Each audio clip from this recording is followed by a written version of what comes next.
Abhishek timber YouTube ಚಾನಲ್ಗೆ ತಮ್ಮೆಲ್ಲರಿಗೂ ಸ್ವಾಗತ ಸುಸ್ವಾಗತವನ್ನು ಕೋರ್ತಾ ಒಂದು ಟೀ ಎಸ್ಟೇಟ್ನ ತಪ್ಪಲಿನಲ್ಲಿ ಬೆಳೆದಿರ್ತಕ್ಕಂಥ ಒಂದು ಸುಂದರವಾದಂಥ ಒಂದು ಹಲಸಿನ ಮರದ ಒಂದು ವಿಡಿಯೋ ನಾನು ನಿಮ್ಮ ಮುಂದೆ ಇವತ್ತು ಮಾಡ್ತಾಯಿದ್ದೀನಿ ಸ್ನೇಹಿತರೆ.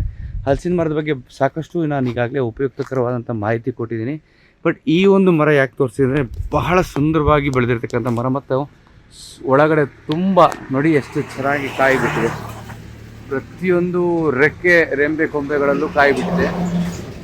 ಇದು ಬಹಳ ಕೈಗೆ ಸಿಗುವಂಥ ಒಂದು 7 ಅಡಿ 8 ಅಡಿ ಎತ್ತರಕ್ಕೆ ಸಿಕ್ಕಿರ್ತಕ್ಕಂಥದ್ದು ಕಾಯಿಗಳಿದೆ ಸ್ನೇಹಿತರೆ. ಬಟ್ ತುಂಬ ಚೆನ್ನಾಗಿ ಬೆಳೆದಿದೆ, ಒಂಥರ ಬಹಳ ಸುಭಿಕ್ಷವಾಗಿ ಬೆಳೆದಿದೆ ಅಂತ ಹೇಳ್ತಾರಲ್ಲ ಆ ರೀತಿ ಸ್ನೇಹಿತರೆ. ನೋಡಿ ಇದು ಮರ, ಹಲಸಿನ ಮರ ಸ್ನೇಹಿತರೆ. ಇದು ತುಂಬ ಚೆನ್ನಾಗಿ ಬೆಳೆದಿದೆ ಸ್ನೇಹಿತರೆ. ಒಂದು ಟೀ ಎಸ್ಟೇಟ್ನ ತಪ್ಪಲಿನಲ್ಲಿ ಬೆಳೆದಿರ್ತಕ್ಕಂಥ ಮರ ಇದು.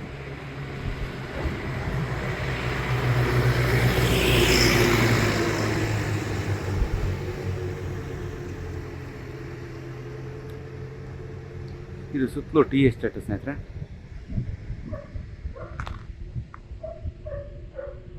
ನೋಡಿ, ಟೀ ಎಸ್ಟೇಟ್ನ ತಪ್ಪಲಿನಲ್ಲಿ ಬೆಳೆದಿರ್ತಕ್ಕಂಥ ಒಂದು ಸುಂದರವಾದಂಥ ಹಲಸಿನ ಮರ ಎಷ್ಟು ಸಮೃದ್ಧಿಯಾಗಿ ಬೆಳೆದಿದೆ ನೋಡಿ ಸ್ನೇಹಿತರೆ.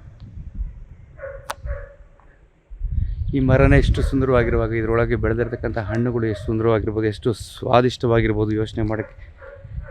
ಯೋಚನೆ ಮಾಡ್ತಾ ಇದ್ರೇ ತಿನ್ನಬೇಕು ಅಂತ ಆಸೆ ಅನ್ನಿಸ್ತಾ ಇದೆ. ಬಟ್ ನಮ್ಮದಲ್ಲ, ಪಬ್ಲಿಕ್ ಪ್ರಾಪರ್ಟಿ. ನೋಡಿ ಸ್ನೇಹಿತರೆ, ಎಷ್ಟು ಚೆನ್ನಾಗಿ ಬೆಳೆದಿದೆ ಒಂದು ಹಲಸಿನ ಮರ. ಆದರೆ ಎಲೆಗಳು ಕೂಡ ತುಂಬ ಡಿಫ್ರೆಂಟ್ ಆಗಿದೆ. ಕೆಲವೊಂದು ಹಲಸಿನ ಮರದ ಎಲೆಗಳು ಅಗಲವಾಗಿರುತ್ತೆ. ಬಟ್ ಈ ಒಂದು ಹಲಸಿನ ಮರದ ಎಲೆ ಸ್ವಲ್ಪ ಉದ್ದವಾಗಿದೆ. ಸರಿ, ಈ ರೀತಿ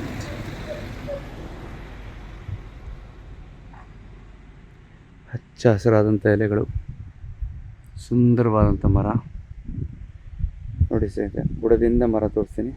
ತುಂಬ ಬಲ್ತಿರೋ ಮರ ಅಲ್ಲ ಇದು, ಇನ್ನೂ ಎಳೆ ಮರ. ಒಂದು 4 ಅಡಿ ಸುತ್ತಳತೆ, ಅಂದರೆ ಒಂದು 20-25 ವರ್ಷದ ವಯಸ್ಸು ಇರ್ಬೋದು ಇದಕ್ಕೆ. ಇನ್ನೂ ಬೆಳೆಯುವಂಥ ಮರ ಸ್ನೇಹಿತರೆ ಇದು. ಈ ಒಂದು ಹಲಸಿನ ಮರದ ವಿಡಿಯೋ ತಮ್ಮೆಲ್ಲರಿಗೂ ಇಷ್ಟ ಆಗಿದರೆ ದಯವಿಟ್ಟು ನಮ್ಮ ಈ ಒಂದು ವಿಡಿಯೋನ ಲೈಕ್ ಮಾಡಿ ಮತ್ತು ಸಬ್ಸ್ಕ್ರೈಬ್ ಮಾಡಿ ಮತ್ತು ತಮ್ಮ ಸ್ನೇಹಿತರೊಂದಿಗೆ ಹಂಚ್ಕೊಳ್ಳಿ ಅಂತ ಹೇಳ್ತಾ, ಮತ್ತೆ ಮುಂದಿನ ವಿಡಿಯೋದಲ್ಲಿ ಒಂದು ಉತ್ತಮವಾದಂಥ ಮರದ ಮಾಹಿತಿಯೊಂದಿಗೆ ತಮ್ಮೆಲ್ಲರಿಗೂ ಭೇಟಿಯಾಗ್ತೀನಿ ಅಂತ ಹೇಳ್ತಾ, ಎಲ್ಲರಿಗೂ ಕೂಡ ಧನ್ಯವಾದಗಳು ಸ್ನೇಹಿತರೆ. ನಮಸ್ಕಾರ.